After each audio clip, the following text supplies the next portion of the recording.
સંધાન all Gujarat integrated classroom. સેટેલાઇટના માધ્યમથી જોડતી કડી એટલે સંધાન.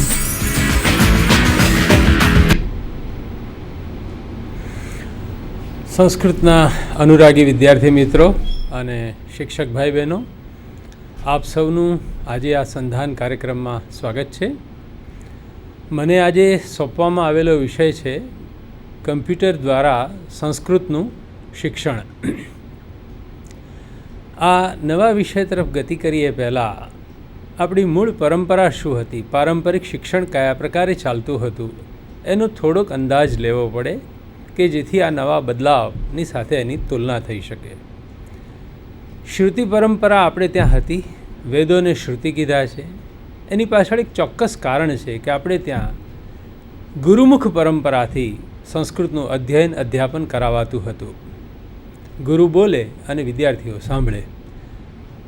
તે વખતે કદાચ લખી અને યાદ કરવાની અને ગોખવાની વાત તો હતી જ નહીં, બધું જ સમજવાનું અને ગુરુ જે બોલે તે તત્ક્ષણ ચિરંજીવ કાળ માટે યાદ રાખવાનું.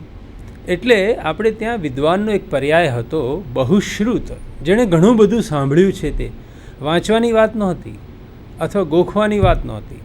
તો બહુશ્રુત જે વ્યક્તિ હોય, જેણે ગુરુના મુખેથી ઘણા ગ્રંથો સાંભળ્યા છે, સમજ્યો છે, યાદ રાખ્યા છે, સમજ્યો છે, એવા વ્યક્તિને આપણે બહુશ્રુત કહેતા હતા. અને એ બહુશ્રુત થવા માટે એક સરસ મજાની વાત ઉત્તર રામચરિત નાટકમાં જોવા મળે છે. આત્રેય છેક વિશ્વામિત્ર વાલ્મીકીના આશ્રમેથી નીકળીને ગંગાના કિનારેથી ચાલતી છેક દંડકારણ્યમાં ગોદાવરી નદી એટલે કે બનારસથી છેક નાસિક ત્રંબકેશ્વર સુધીનો રસ્તો એણે પગે ચાલીને કાપ્યો હતો, એક નવા ગુરુ અગસ્ત્ય મુનિ પાસે ભણવા જવાનો.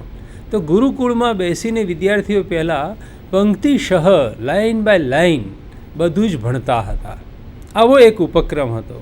હવે એની સામે વર્તમાન જગતમાં જે આધુનિક વૈજ્ઞાનિક શોધો થઈ છે, એના આવિષ્કારને કારણે આખું જગત બદલાઈ ગયું છે.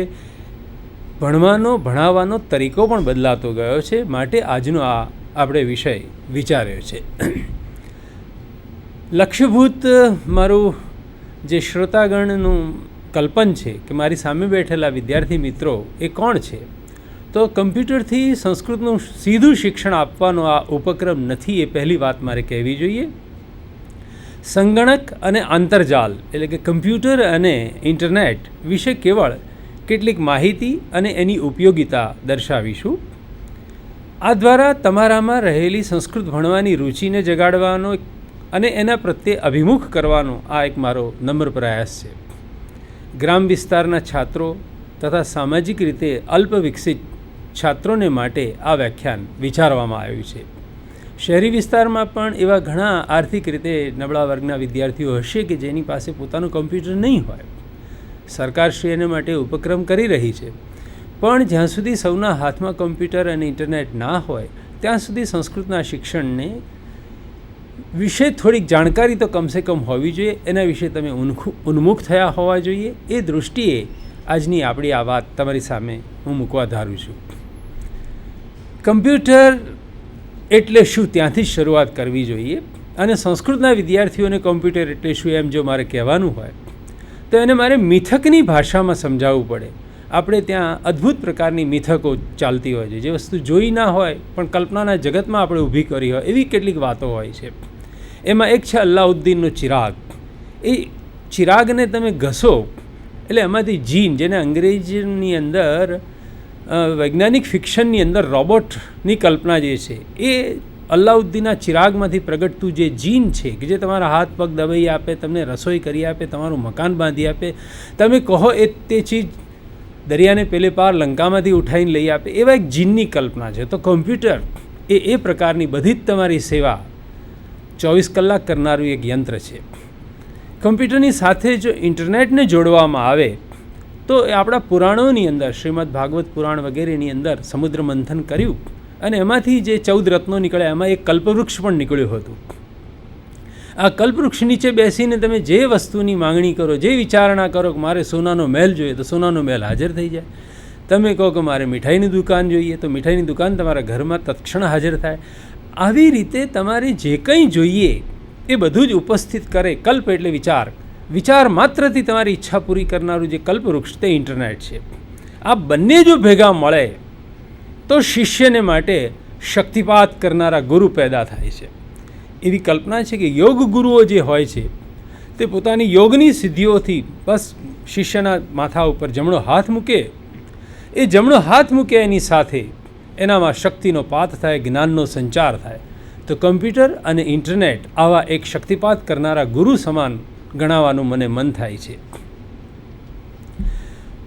અસીમ વર્ગખંડ ઊભો થાય છે. કન્ટ્રીવાઇડ ક્લાસરૂમની જે કલ્પના છે કે કમ્પ્યુટર એવં ઇન્ટરનેટ થકી હવે વર્ગખંડ પણ 4 દિવાલોમાં સીમિત રહ્યો નથી.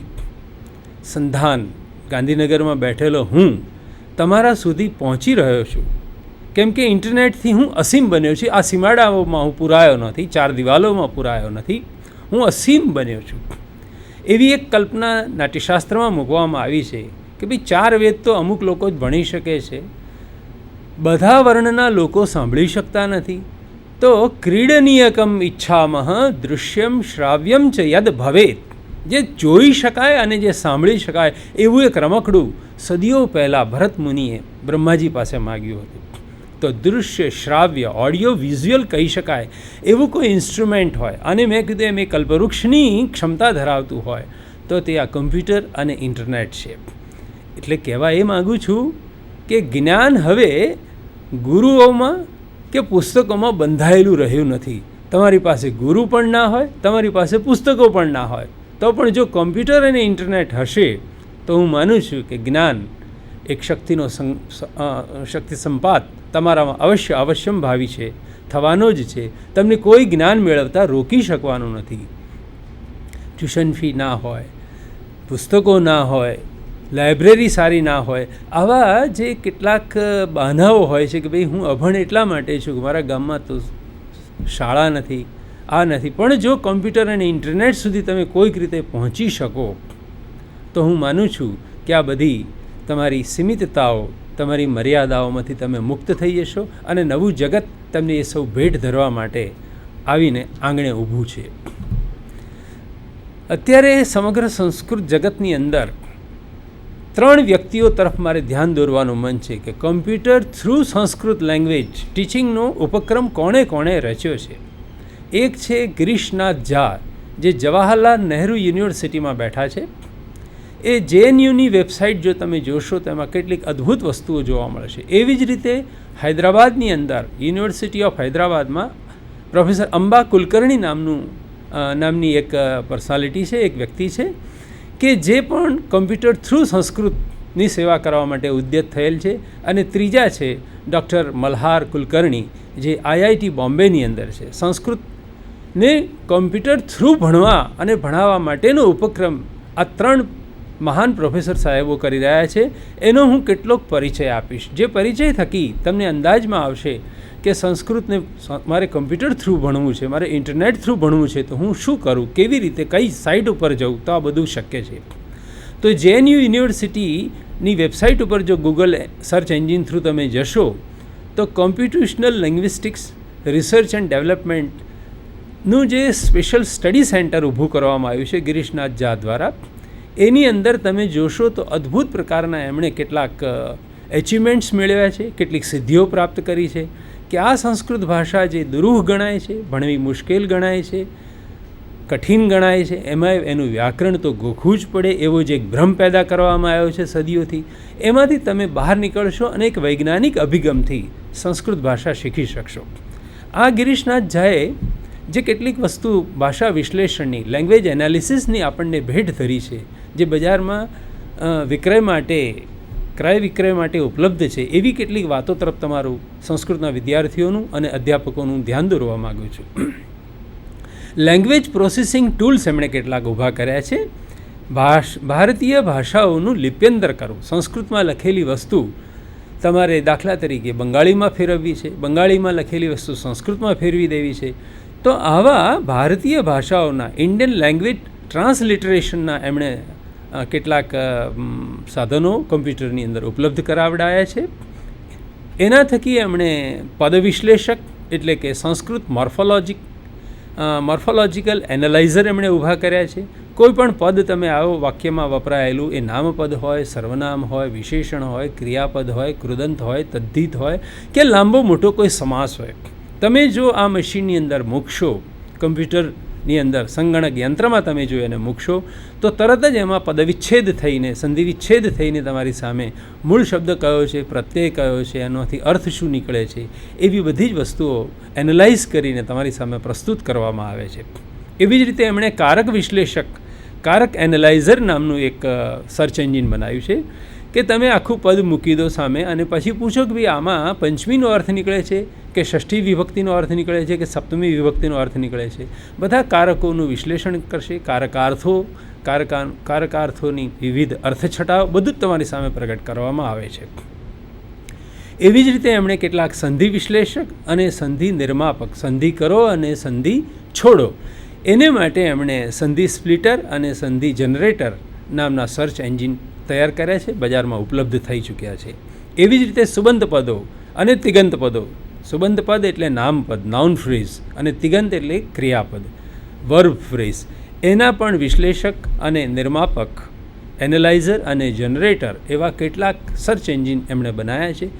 સંસ્કૃત ભાષાને લગતું કોઈપણ ક્રિયાપદ, કોઈપણ ધાતુ મૂકીને તમે કહો કે ભાઈ આમાંથી મારે અમુક લકારનું અમુક ક્રિયાપદનું રૂપ મારે તૈયાર કરવું છે તો તમને જનરેટ કરીને પણ આપશે.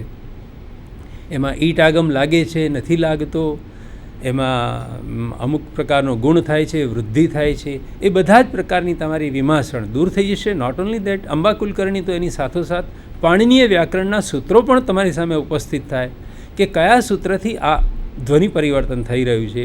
એ બધી વસ્તુઓ અત્યારે ઓલરેડી સિદ્ધ કરી અને બજારમાં મૂકી દેવામાં આવી છે. એવી જ રીતે એમણે લેક્સિકલ રિસોર્સિસની વાત કરી છે. સાથોસાથ ભાષાના વિશ્લેષણની અને સંયોજનની વાતો કર્યા પછી એમણે જે કેટલીક બીજી સરસ વાતો સંસ્કૃતને ભેટ ધરી છે એ ઓનલાઈન મલ્ટીલિંગ્યુઅલ અમરકોશ એમણે તૈયાર કર્યો છે, જેને બહુભાષીય અમરકોશ આપણે કહીશું.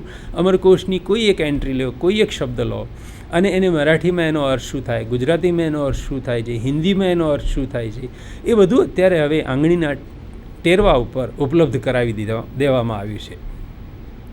એવી જ રીતે 1,00,000 શ્લોકનું મહાભારત, 18 પર્વ, એમાં કયો શબ્દ ક્યાં વપરાયો છે, એનો અર્થ શું છે, કેટલી વાર વપરાયો છે, કોણ વક્તા, કોણ શ્રોતા, આ બધી વિગતો મહાભારત આખાનું વિશ્લેષણ કરીને મહાભારત સર્ચ એન્જિન એમણે ઊભું કર્યું છે. આ એક બહુ મોટી સિદ્ધિ છે. દુનિયાભરનો મોટામાં મોટો ગ્રંથ તો તે મહાભારત છે. મહાભારતની અંદર કૌરવ પાંડવોના વંશની ઉત્પત્તિ કથા પણ છે અને અનેક આખ્યાન ઉપાખ્યાનો સહિત એમાં કૌરવ પાંડવોના મહાયુદ્ધની પણ વાત છે. આ મહાભારતમાં કયો શબ્દ ક્યાં વપરાયો છે એ વિગતો જાણવી હોય તો તમારે આ જવાહરલાલ નહેરુ યુનિવર્સિટીએ ઊભું કરેલું મહાભારત સર્ચ એન્જિન એને પ્રાપ્ત કરવું જોઈએ, તો તમને એ વસ્તુ હાથવગી થઈ જશે. એવી જ રીતે એમણે આયુર્વેદની પણ શબ્દાનુક્રમણી બનાવી છે, જેના થકી કઈ ઔષધ, કઈ વનસ્પતિ, એના શું ગુણો, એ બધી વિગતો તમને હાથવગી કરવામાં આવી છે.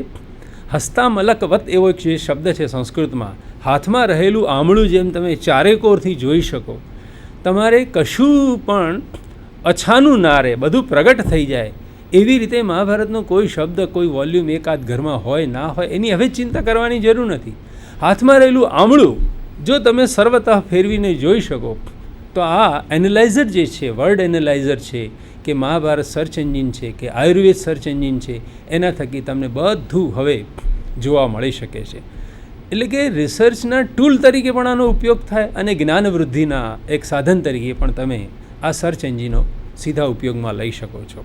એ જ રીતે બૃહદારણ્યક ઉપનિષદની શબ્દાનુક્રમણી પણ આ અધ્યાપક મિત્રોએ બનાવી છે અને સંસ્કૃતના સૌ વિદ્યાર્થીઓને ભેટ ધરી છે. આ બહુ મોટી સિદ્ધિ છે.